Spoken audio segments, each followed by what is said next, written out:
Kawula panjenengan pada malam hari ini sedang memperbaiki hubungan kita dengan Al-Quran. Tidak ada orang yang lebih jauh dari Allah Subhanahu wa ta'ala yang melebihi jauhnya mereka dengan Al-Quran. Dan Al-Quran niku para hadirin merupakan satu pemberian yang agung, yang tidaklah Allah memberikan itu kecuali hanya orang yang dianggap mulia, besar di mata Allah Subhanahu wa ta'ala. Tatkalanipun kawula panjenengan dipun paringi rizki kalian Gusti Allah, saged punya hubung kait dengan Al-Quran, entah itu membacanya, entah itu mengamalkannya, entah itu menghafalkannya, dan lain sebagainya, dan lain sebagainya. Kawula panjenengan itu kedahipun bersyukur betul kepada Allah. Pramila kawula panjenengan alhamdulillah di malam-malam 10 terakhir bulan suci Ramadan dikasih petunjuk oleh Allah, kasih kekuatan taufik oleh Allah. Sampun mari traweh pun keju-keju. Kawula panjenengan masih berusaha untuk bagaimana ightinam, mencari kesempatan yang besar, menggunakan sebaik mungkin kesempatan yang Allah berikan kepada kawula panjenengan menika di akhir bulan suci Ramadan. Apalagi dengan Al-Quran. Dan pemberian ini ketika kawula panjenengan remehkan, kita adalah orang yang meremehkan Allah. Sampai-sampai dikatakan oleh baginda Rasul Muhammad sallallahu alaihi wasallam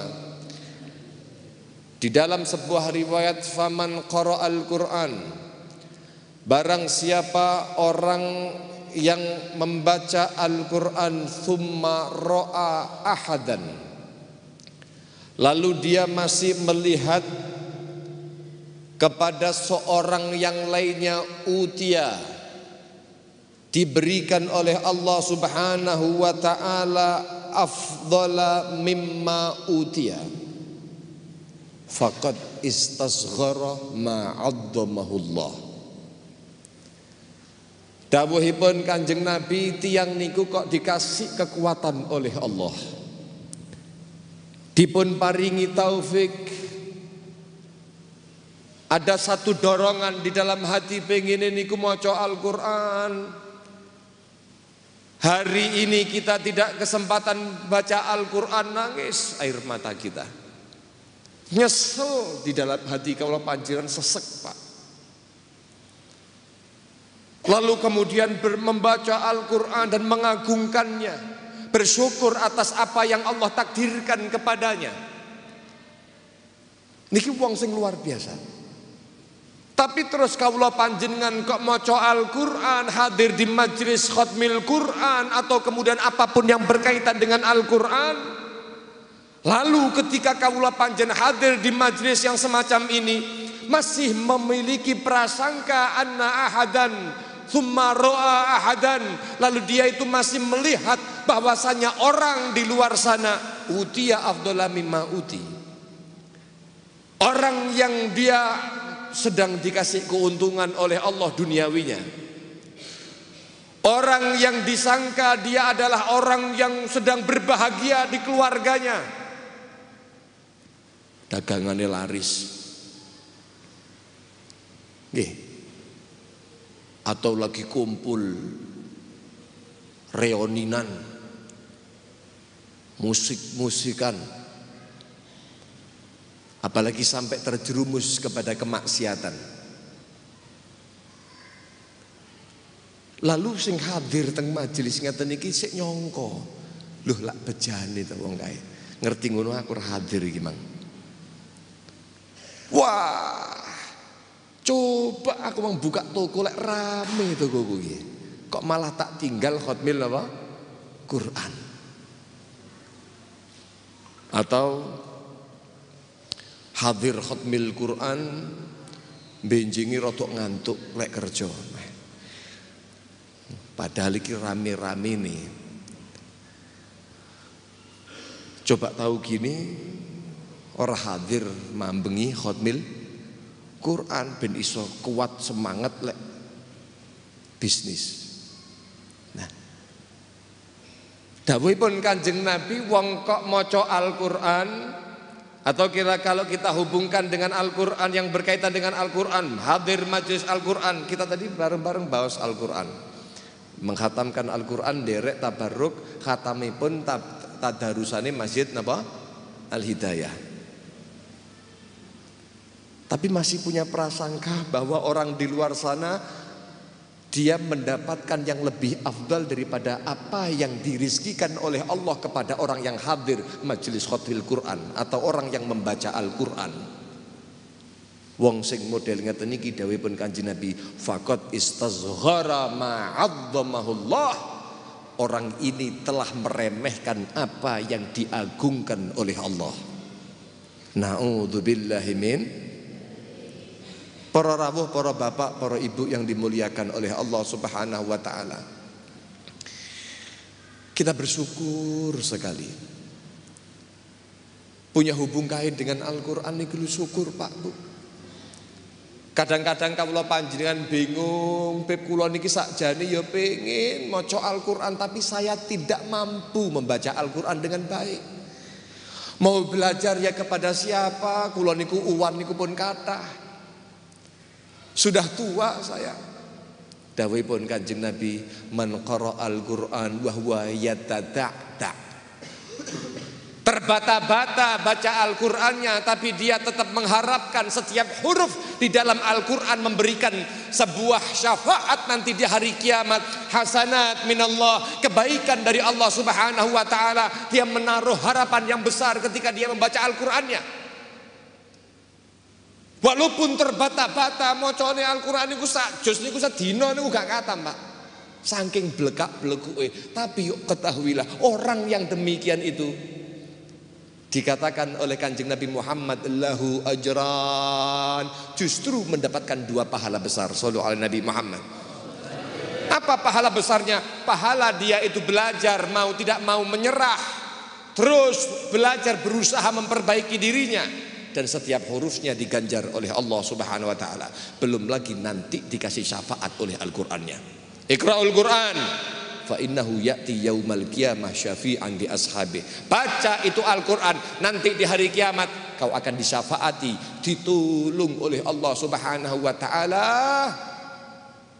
oleh Al-Qur'an. Ditolong oleh Allah sebab Al-Qur'an. Para hadirin, bahkan Al-Qur'an niku termasuk pensyafaat sing rodok ngengkel. Jenengan sumber rodok ngengkel. Ngengkelan. Al-Qur'an niku lek sampun kelak kalih hambanipun Gusti Allah umat Kanjeng Nabi. Al-Qur'an niku pokoke kudu nyelametni. Sumber nggih. Datang setunggal riwayat niku Kanjeng Nabi sallallahu alaihi wasallam menjelaskan. Menika datang riwayat Al-Imam At-Tirmidzi. Yaji'ul Qur'an yaumal qiyamah, nanti akan datang Al-Qur'an di hari kiamat. Lalu kemudian fayaqulu Al-Qur'an membuktikan bahwa Nabi Muhammad mengatakan iqra'ul Qur'an fa innahu ya'ti yaumal qiyamah syafi'an li ashabih, datang di hari kiamat menjadi pensyafaat. Ini Al-Qur'an mengatakan kepada Allah, ya Allah, halihi, ini orang yang ahli Al-Qur'an ya Allah. Ini bukan orang biasa ya Allah. Ini di masa hidupnya dekat dengan saya ya Allah. Dia selalu membaca, mengamalkan isi Al-Qur'an ya Allah. Halihi, bedakan dengan yang lainnya wahai Allah. Kali Gusti Allah Subhanahu wa taala dipun anugrahi wong sing ahli Al-Qur'an, fayulbisu tajal karamah. Orang itu kemudian diberikan oleh Allah mahkota kekeramatan. Sampun dipun paringi mahkota yang membedakan, yang begitu luar biasa. Niku sampai niku heran. Dalam riwayat yang lain kadang-kadang niku wonten wong tuwa sing duwe anak ahli Al-Qur'an, ngapali Al-Qur'an, seneng deres Al-Qur'an, tiang sepahe mboten patek. Tapi tiang sepahe niku juga dikasih mahkota, dikasih pakaian sampai bingung. Bima kusina hadza, dengan sebab apa saya kok dikasih pakaiannya seperti ini? Bingung para rawuh ingkang dipun rahmati Allah. Dawuhipun dipun dawuhaken bi akhdi waladikum al-Qur'an, karena sebab anakmu biyen gelem jiko Al-Qur'an, gelem maca Al-Qur'an. Makane sing sregep-sregep anak-anak kawula panjenengan jenengan utus, jenengan perintahkan, jenengan tegaskan untuk dia itu banyak-banyak membaca Al-Qur'an. Nggih, Masya kalau panjenengan model ngeten-ngeten niki duwe anak sing ngoten niku sing bangga. Ojo bangga lek duwe anak niku hanya berhasil di atas dunia, tapi ternyata dia nggak punya hubungan dengan Al-Qur'an. Nanti di hari kiamat kau akan menjadi orang yang dihinakan oleh Allah karena sebab anakmu. Niku Al-Qur'an tetap nyuwunaken dhateng Gusti Allah syafaat. Fayaqul, Al-Qur'an berkata kepada Allah, ya Rabbi zidhu, ya Allah jenengan paringi tambahan malih. Wes damel mahkota yang dikatakan dalam riwayat niku dau'uhu ahsan min dau'i syams. Mahkotanya bukan mahkota biasa, tapi mahkotanya adalah yang bercahaya, yang lebih terang, yang lebih indah daripada cahaya mataharinya Allah Subhanahu wa taala. Jenengan saged bayangaken Pak, betapa bangganya orang yang memakai mahkota itu. Ngono Al-Qur'an sing mboten meneng. Al-Qur'an tidak berhenti sampai di situ mengatakan ya Rabb zidhu, kasih tambahan dia. Fayulbisu hullatal karamah, dipun paringi pakaian kekeramatan. Pakaian yang kalau mau ditukar dengan dunia dan seisinya tidak akan mampu untuk mengimbangi kemuliaan dan keindahannya. Apakah sudah selesai Al-Qur'an membuktikan bahwa ia adalah pensyafaat? Tidak. Al-Qur'an bahkan mengatakan lagi kepada Allah, ya Rabbi, ya Allah, Al-Qur'an tahu bahwa puncak kenikmatan seorang hamba nanti di surga, nanti di akhirat adalah ridhonipun Gusti. Al-Qur'an nuntut datang Gusti Allah, ya Rabb, wahai Allah, irdho anhu, jenengan ridhoni itu orang yang ahli Al-Qur'an.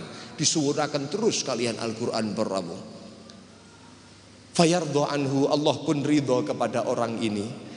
Lalu sampai dikatakan fayuqal, ketika itu keadaan sudah begitu baik orang yang ahli Al-Qur'an, ada yang berseru, Iqra, baca Al-Qur'anmu. Padahal tengah akhirat niku mboten wonten amal. Bukan darul amal tapi darul jaza, tempat dibales oleh Allah. Wong sing ahli Al-Qur'an tidak berhenti.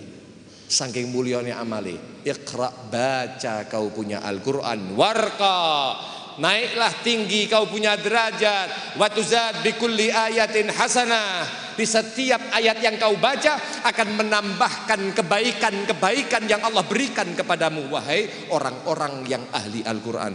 Ja'alanallahu wa iyyakum min ahli Al-Qur'an, min ahlillah wa khasatih. Amin Allahumma amin, Allahumma amin ya rabbal alamin. Saya mewakili dari Majelis Khatmil Quran menghaturkan ribuan terima kasih atas apa yang telah diupayakan, atas kerjasama ini.